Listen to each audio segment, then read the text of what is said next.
Hola, ¿qué tal? Bienvenidos a Diario Luso Galaico, a nuestro canal. Hoy conversamos con don José Peñín, una de las grandes referencias de la cultura del vino en España, creador de la guía Peñín y reconocido en esta ocasión por la denominación de origen Ribeiro como persoeiro de honra.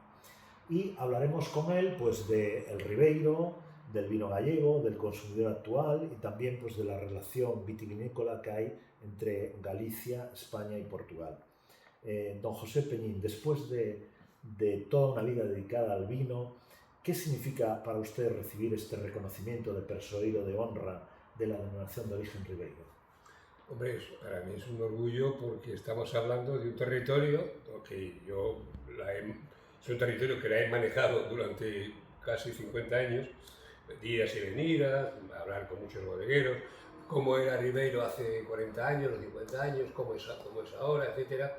Y lógicamente que ese territorio en el que yo he tenido un ligazón importante, pues que me conceda un premio, un reconocimiento, pues eso sin duda es importante.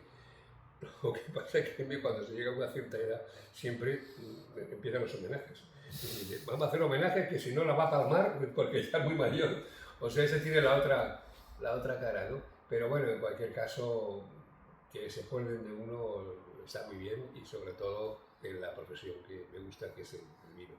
Usted ha recorrido prácticamente todas las denominaciones, todas las regiones vitivinícolas Yo de en el España. mundo, he estado en viñedos por todo el mundo. ¿Qué hace diferente al Ribeiro? ¿Por qué es una denominación de origen especial? A ver, en el año 80-81 se hizo una empresa de sondeos importante, hizo un cálculo, una entrevista a mucha gente y se decía, ¿cuáles son las zonas vinícolas más importantes para usted? Y entonces decían, Jerez, Rioja y Ribeiro.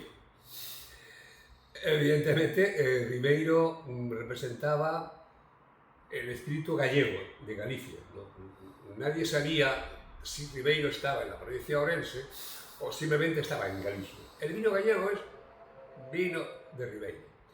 Sin duda, el Ribeiro que yo probé en esos años no nada tiene que ver con ahora, ¿no? Es decir, había una serie de bodegas, se metía vino de Matute, en fin, los matuteiros que se llamaban, porque el gran consumo, la gran demanda que había en Galicia en esos años era superior a la producción del territorio de Galicia, hablamos de Galicia. Yo cuando empecé a hablar con bodegueros, sobre todo había una mayor disposición hacia los tintos, ¿no? Los tintos con la garnacha tintorera, porque cuando la cunca, ¿no? Cuando se manchaba la cunca, con vinos de 10 grados, pero con una astringencia, una acidez. Y se bebía porque, claro, el resto de España, pues los vinos cálidos, bajos de acidez, y claro, eso era como un soplo fresco, ¿no? Aunque de alguna manera decir que los vinos de antes eran inferiores, por supuesto estaban, claro, pero eran inferiores en todas las zonas de España. Por lo tanto, yo he visto las distintas etapas, las distintas etapas de mejora del vino gallego, del vino de Ribeiro y del vino español. O sea, todo ha mejorado y Ribeiro no podía ser una excepción. Muy bien. Si tuviera que definir Ribeiro en una sola frase, para alguien que nunca ha probado sus vinos, ¿qué le diría? Realmente diría que si prueba un Ribeiro, va a probar la Treixadura. La Treixadura es una variedad que se da, por supuesto, en esta zona, hombre, también hay algo en el entorno, pero la Treixadura tiene un componente posiblemente no sofisticado, no tan sofisticado como el Albariño, pero es una variedad que da un vino de cierta dulcedumbre, una chispa de acidez y calidez que hace que sea un vino más apetecible, menos intelectual, pero más apetecible. ¿Qué ocurre? Que también en el territorio han nacido una cantidad de gente, de enólogos y de elaboradores que están extrayendo de la Treixadura caracteres que en los tiempos que yo empecé a ver que comenzaba en la recuperación de variedades autóctonas, la calidad es absolutamente, no tiene nada que ver. Yo venía a Qatar todos los años, en los años 90, a Qatar el Consejo Regulador, y había pues los tintos todavía con cuerpo tánicos, no con cuerpo cálido, sino tánicos, con taninos, oscuros. Los blancos todavía no llegaban al nivel que hay ahora, y sobre todo también ya hay nombres propios. Pero cuando se habla de zonas vinícolas se habla en su conjunto, pero al final la calidad la dan los nombres propios. Aquellos bodegueros que se distinguen por un mayor empeño en hacer un vino que tenga que ver con el suelo, que tenga que ver con el geoclima, y eso ya hay bastantes nombres propios en este territorio. Usted ha probado miles de vinos en todo el mundo, ¿no? ¿Qué papel ocupa hoy el vino español en el panorama internacional y qué lugar merece Galicia en ese mapa? Bueno, en primer lugar, en España, o sea, ahora todo el mundo hace vinos excelentes, excepcionales incluso algunos. Eso ya no era un atributo de Francia, de los grandes chateaux, de los borgoñas, y eso que eso forma parte de una historia pasada. Ahora puede haber un vino de calidad australiano, yo qué sé, americano, italiano, de cualquier país que pueda tener la misma valoración cualitativa que un gran Cru Creuset, ¿no? Para que eso ya funcione en otro, ahí funcionan las etiquetas y se paga por etiquetas, esto se paga por... Entonces, en esto sí hemos mejorado, todo el mundo ha mejorado. Y Galicia quizá la mejora se ha notado más porque andaba un poco retrasado. Porque el interés del consumidor gallego, el interés en mejorar la calidad, no entraba en sus planes. Porque el consumo el consumo de Galicia y de Asturias era el más elevado de España, por lo tanto, daba igual. Además, lo lógico es que los vinos gallegos de hasta hace 30 años que tenían 12 grados, 11 grados, ya con los de ahora ya son 13, 14 grados, ya es otra historia. Y en definitiva, la mejora que se ha producido en los vinos gallegos ha sido más espectacular. Ya se habla del vino atlántico, en contraposición con el vino mediterráneo de la zona de Valencia, la zona de Alicante, etc. Es decir, que ya tiene un sitio de lo que llamaríamos en la cata global. Vino mediterráneo, vino atlántico. Y el atlántico, por supuesto, lo protagoniza Galicia y en particular Ribeiro, porque tiene también una tradición mayor que el resto de las zonas gallegas, ¿no? En fin, entre los vinos, estos vinos que se hacían en Tribes, bueno, en la zona entre Valdeorras y Galicia, el vino de Rivadavia, que era conocido en el siglo XV por los ingleses. Es decir, que hay una tradición histórica del territorio en lo que respecta a vinos. Pero repito, el consumo que empezó a crecer en la primera mitad del siglo XX, pues perjudicó en cierto modo trayendo vinos de fuera. Galicia y Portugal comparten el mismo territorio, un clima, unas variedades y una cultura del vino muy próxima.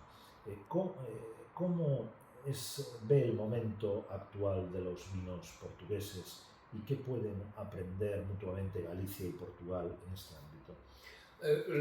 Hubo un momento en el año 80, 81, que se hizo unas jornadas del vino de hermanamiento entre los vinos del norte de Portugal y Galicia. Porque entonces el conocimiento enológico de los portugueses en ese tiempo era superior al gallego. En cualquier caso, estamos hablando de vinos atlánticos, vinos con expresión, vinos donde el clima, la maduración más lenta de las uvas permite preservar mucho más los aromas primarios, los que recuerdan al fruto. Eso unido a una tecnología y a un conocimiento profesional de la enología por parte de los enólogos y de los viticultores, hace que, bueno, en definitiva ya estamos al mismo nivel. Nosotros ahora podemos estar quizá un pelín más adelantados que ellos, cuando ellos estaban más adelantados hace 45 años. Pero sí, más o menos estamos hablando del vino atlántico, que hoy está de moda. ¿Por qué? Porque por el cambio climático. Claro, se tiende a ir a vinos más atlánticos, más marítimos. Muchos consumidores jóvenes se acercan al vino de una forma diferente, ¿no?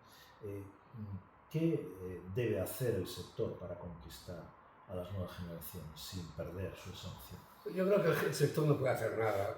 A ver, los jóvenes siempre llevan la contraria a sus padres. No hay de vida. Si el padre intenta que beba vino, él lo rechaza. Es más, hubo tiempo que la gente, los padres, cuando la generación, ¿cuál es la generación del baby boom? ¿No? La de los 60, los años 70, 80, 60. Y él decía, hombre, tienes que beber vino, el vino tal, es cultura, es civilización. Y resulta que los chavales no quieren saber nada y van al botellón. Bueno, pues ahora ya, de repente a los jóvenes se han sensibilizado por el tema de la sostenibilidad, de los vinos naturales, que están subiendo muchísimo, sin unos vinos entre los que tenemos una cierta experiencia, son vinos menos agradables, puedo llamarlo así, pero como los jóvenes no tienen una experiencia anterior, toman eso por el mensaje de sostenibilidad y de cuidado del medio ambiente y además 0 grado, que son los vinos ahora de los 0,0. En definitiva, los jóvenes hacen lo que les dé la gana. Es decir, nosotros no somos quienes para inculcar a los jóvenes nada de esto. Ya llegarán a la cultura, porque lógicamente los jóvenes se reúnen los fines de semana, los grupos y tal, pues van o bien por ejemplo, las bebidas energéticas. Pues, ahora mismo ya el botellón de energético, cosa que hace unos años era imposible. Entonces, en ese sentido, nosotros lo único que vamos a contemplar que cuando estos jóvenes ya tengan su primer sueldo, su primera novia, se casen, entonces entrarán en la cultura, pero no porque se lo digamos nosotros, sino porque ellos de alguna manera tendrán que ir porque no hay que olvidar que el vino es una bebida social. ¿Cree que el consumidor de hoy valora más la historia que hay detrás de una botella que hace 20 o 30 años? Es cierto. Cuando empecé con el vino, yo nunca podía entender que consumiendo 50 o 60 litros per cápita en los años 70-80, pues no tenías una cultura. Y después me di cuenta al final que no hacía falta la cultura, se bebía todos los días y punto.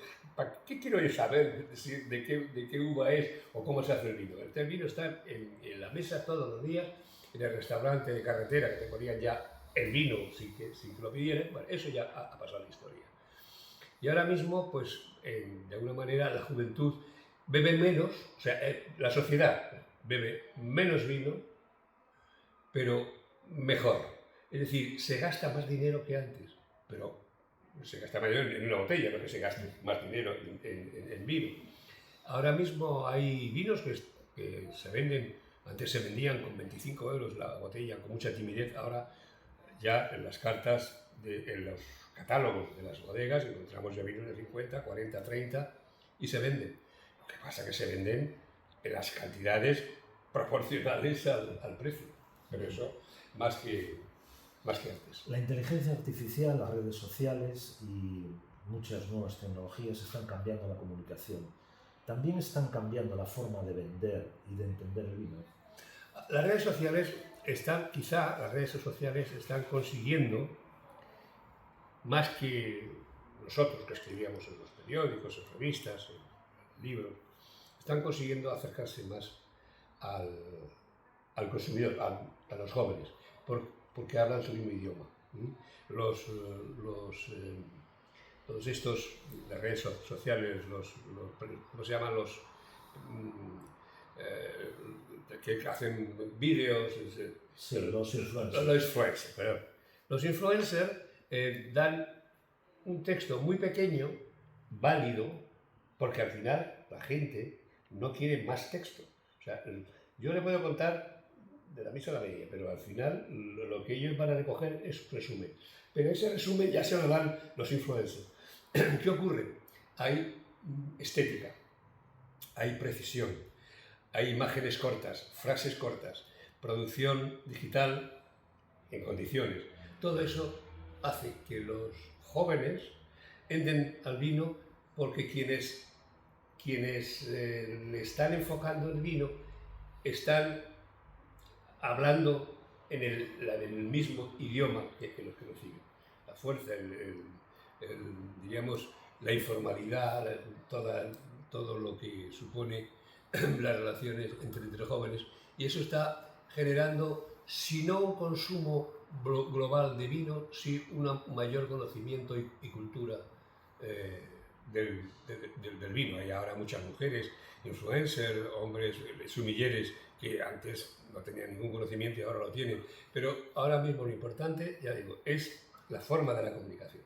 Ahora no se trata, yo mismo puedo escribir un artículo en profundidad, con un conocimiento mucho mayor, y al final, si yo hago un resumen y pongo una cara tonta y hago cualquier cosa, pues la gente me gusta, además me gusta que... Vamos a contestar rápido ahora porque veo Sí. que me están haciendo indicaciones de que nos vamos de tiempo. Sí. Después de más de 50 años dedicados al mundo del vino, ¿qué es lo que más les sigue emocionando cuando visita una bodega o descorcha una botella? Yo ahora mismo lo que más me interesa es, a ver, yo ya he viajado por todos. Una de las cosas que a mí ya en fin, lamento es ya no tener sorpresas en el tema del vino. No hay sorpresa. Ahora me puede interesar más el paisaje humano, la condición humana, cómo trabaja los que están empezando en el campo, etc. Esa parte sociológica y humanística es la que ya me interesa. ¿Que vas a encontrarte con un vino excepcional? Ya no, los excepcionales ya están ahí. Y si tuviera que señalar una fortaleza y un reto pendiente para la innovación de origen Ribeiro, ¿cuál sería? Pues el mismo reto que a todas las zonas y a todos a España, es saber vender. Saber vender marca, saber vender que las mejores bodegas se ayuden a las mejores bodegas, a las que hacen vinos mejores como locomotoras del resto de los vinos. Y ya digo, la asignatura pendiente de los españoles es saber vender. Y eso es lo que todavía estamos más retrasados que los italianos, los franceses, por supuesto, que los alemanes, que los chilenos, en fin, que tienen una garra para poder vender mejor el producto. Y eso es lo que nos falta a nosotros. ¿Cuál ha sido el vino o la experiencia enológica que más le ha marcado a lo largo de su carrera? He catado tantos vinos que no se ha quedado en la memoria más de 2 minutos, ¿no? Es difícil. Yo lo que pasa es que las emociones las sentía cuando cataba 10 vinos y yo veía que uno era mediocre, otro malo, otro bueno, otro muy bueno y otro excelente. Y claro, por comparación era emocionante, pero ahora todos son iguales, de buenos. Y eso, todo lo que es uniformidad, aburre. Y para terminar, ¿qué consejo daría a alguien que quisiera iniciarse en el mundo del vino y piensa que es un universo complicado o reservado solo para expertos? Tiene que estar guiado por el corazón, porque por la cabeza va a ser muy complicado. Intentar ganarse la vida con el vino es como un concepto de empresa.